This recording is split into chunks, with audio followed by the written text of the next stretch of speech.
confidence in the Council of Ministers. Sir, I thought I have sang young I opposed to the sir. Sir, no confidence motion opposition the Lajariba Equina Tangale Hadana Praja Media get through the Singamasum the Lake with Praja Sina, Loina Tara Matunda. Numin Marie Mangani Manda, cover cutting my arms. Cover cuttings with dates and everything. Cutting period. I am an English Chingy, leaders in Karna Pibiram. Sardi, Nambi Gadori Boyangani, Whip Boybanina, and citing answer with the Nangos of his wife, not the Vanina, and answer away having a Maquina. Son of the Nambi, Custom the Nambiramo. I'm at the 100 sharp point sing. I am at the 100. 2002 the sun. Congressional Singba Sarkarama, stable by government. Nasi opposition leader of Biriba, Mingwina Panjara, Honorable Sri Okram Ibovi, Sing Honorable Singba Sarkarama, same, Chuchin of Sarkar. Secular progressive one, Hana. Han with the secular progressive, Kata Hiram. Madhudaya was a communist. Manipur State Congress Party. I Isam of Manipur State Congress Party, the Yauzavanis. With 7 MLAs, Matamudai, Honorable Nasigi, opposition leader, the support of Zaraga. I surrendered to the swearing in ceremony, the Wasaglavis. Madhuda Quinto was his SPF Hiraga, Maming Tonba, Madugi Steering Committee, Amasemba. Common Minimum Program, Amasemba. Nasai Common Minimum Program.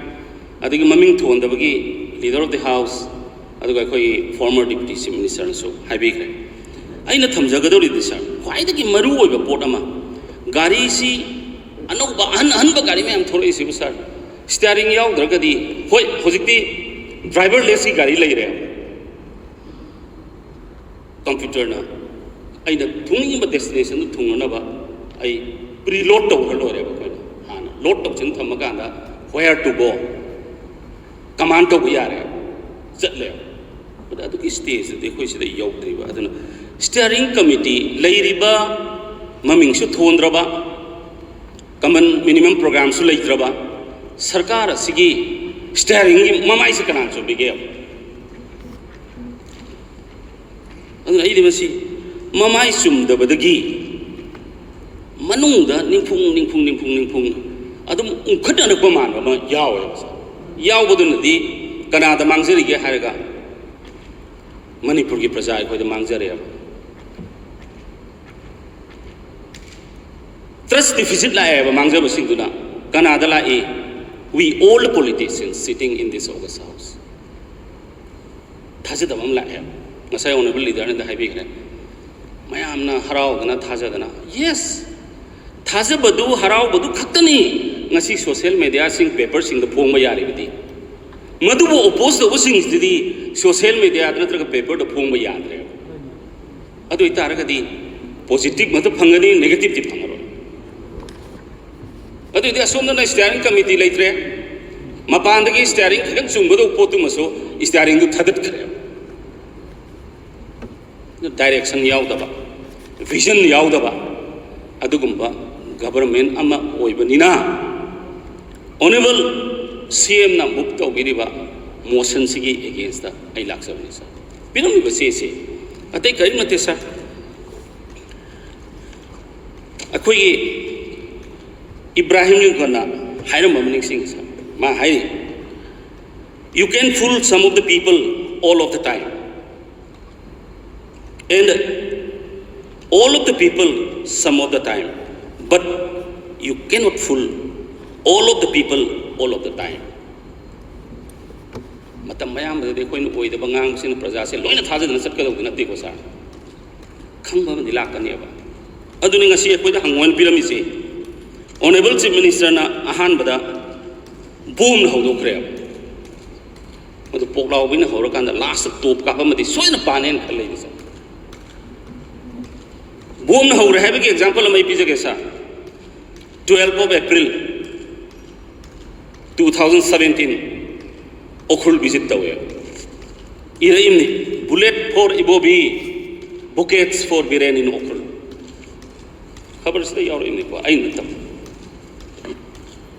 Ibobi gidana nongoy maru ngasigi CM Honorable CM Biren Singla padana akogi lay piba bouquet lay khulum pi hayrimi ko akoina su khalle my friend Honorable Chief Minister will do something different. Maming chali se kari nor ka poti chamana ba differently to bang mami dune maming yam chali phi ma ko ni se lewa asigi ko ni se le phi sa dum se ko mi di mi ni yani ngoy same phi sida tongan ba design ma tawra kanda attractive oi mong da se torok ta ga mi ni yani ngane ba to sei da har pi ai.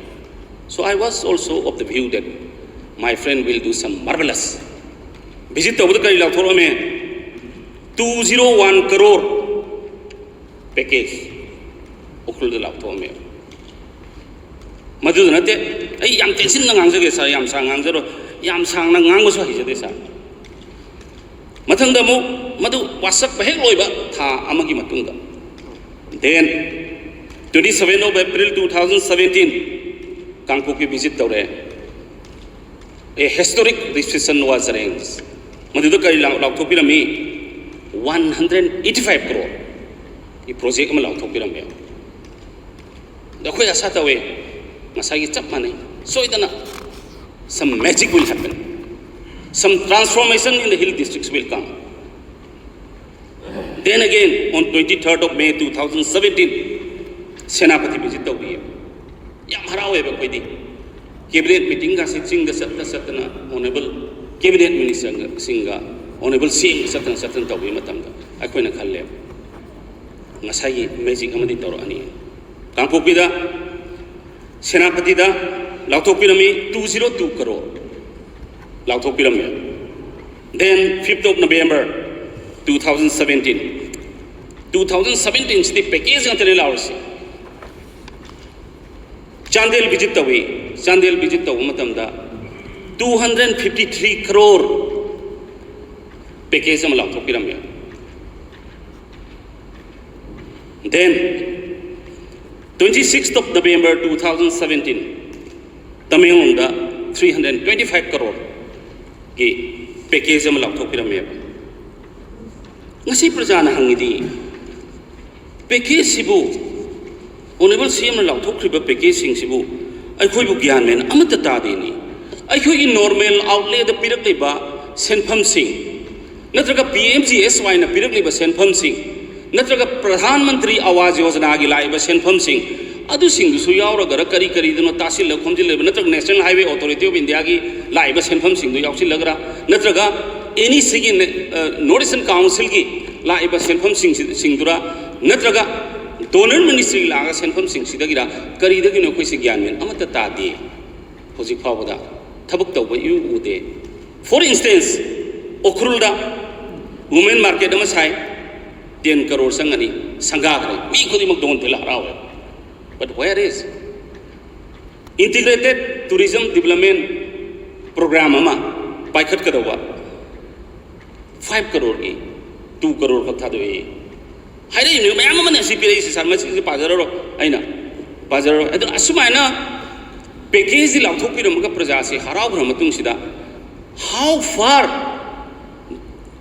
government sina delivered to rage but the government has failed to come up with a white paper amga puthok ko government sina ngamdre hojik se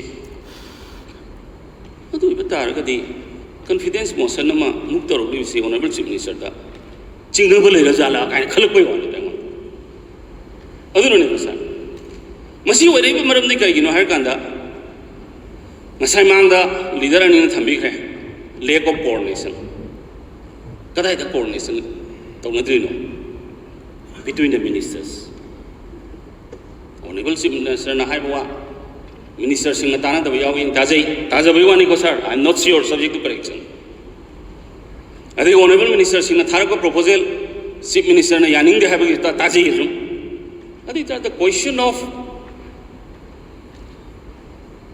cooperation is there. Cooperation lain ada badau na ui hai ba. Cooperation lain nam taragadi a marvelous job would have been done. Adu tau bada fail oise. Mathang da sir.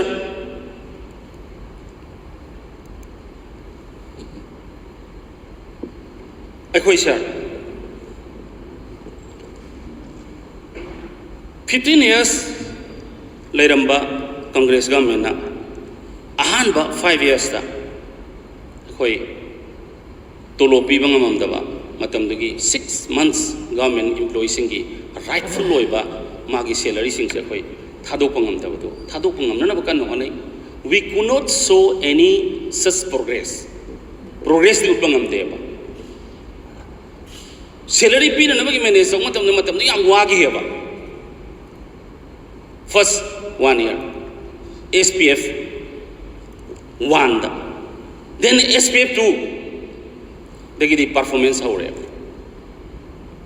performance lakh हो रहे, मधुदा सागर पर कोकट पनी गसी सार कोई ना, असी द फम रिबा कोल रिबा, honorable गसी chief minister हो भी रिबा मसा मक्सु, SPF 2 की, IFCD की minister हो भी rummy, food and civil supplies की minister हो भी रमी, sports की minister हो भी रमी. मधुदा अखोगी परफॉर्मेंस असुकी मतिक तौ है मथंग लाकपदुना थर्ड इनिंग्स ददी Congress luckily got absolute majority secular progressive government लेथ्रे सुखसिनब सरकार लेथ्रे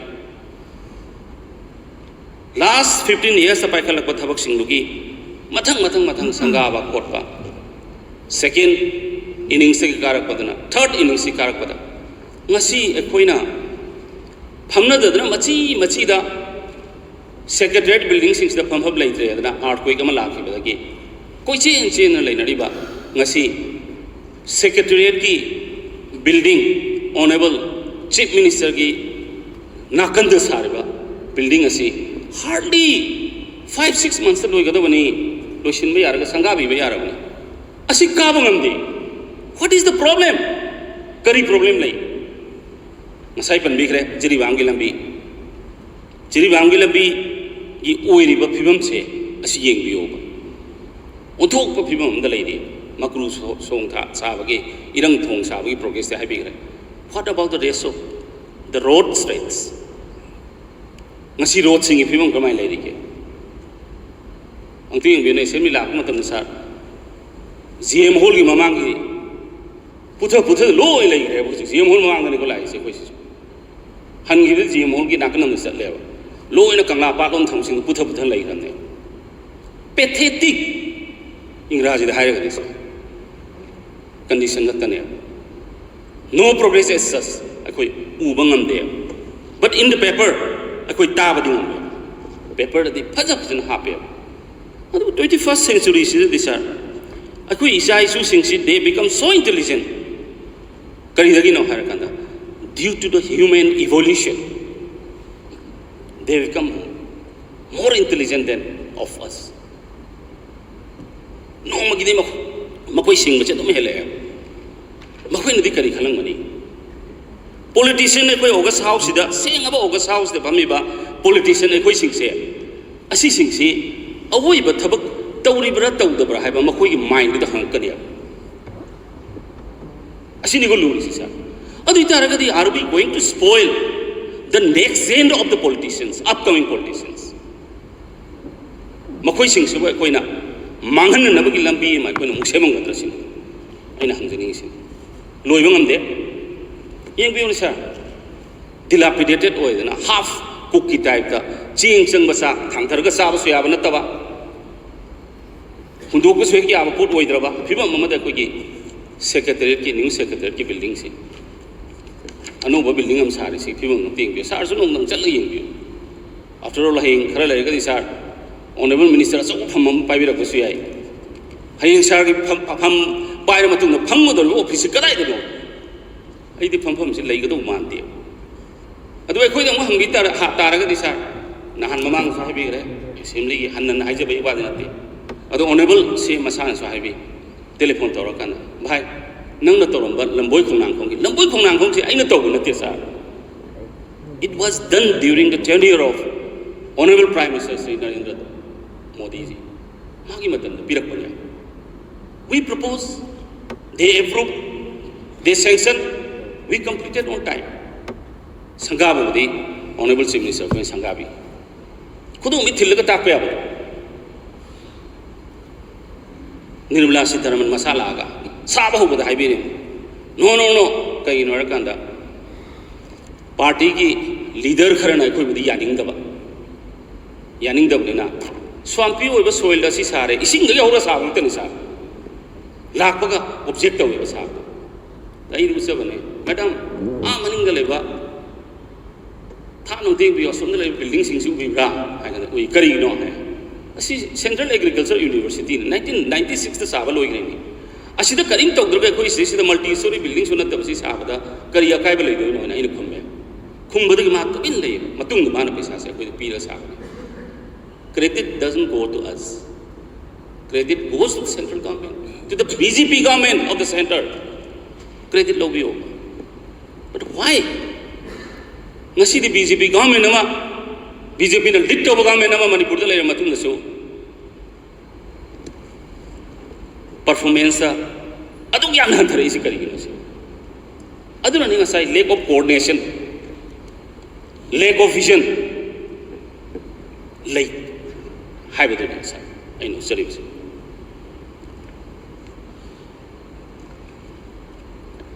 mathang da sir ai loisin jarapada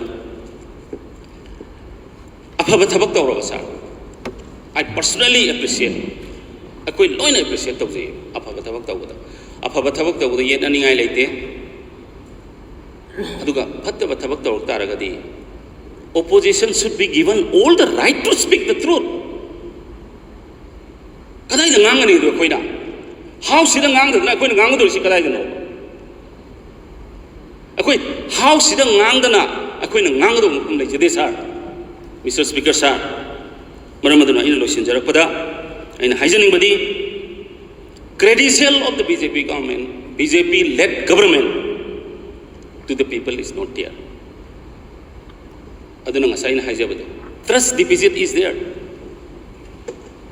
cooperation leina daba wa amaga tana daba aduna maram oiraga honorable CM leader of the house na mover oigara pukut piragliba confidence motion se I strongly oppose the way thank you sir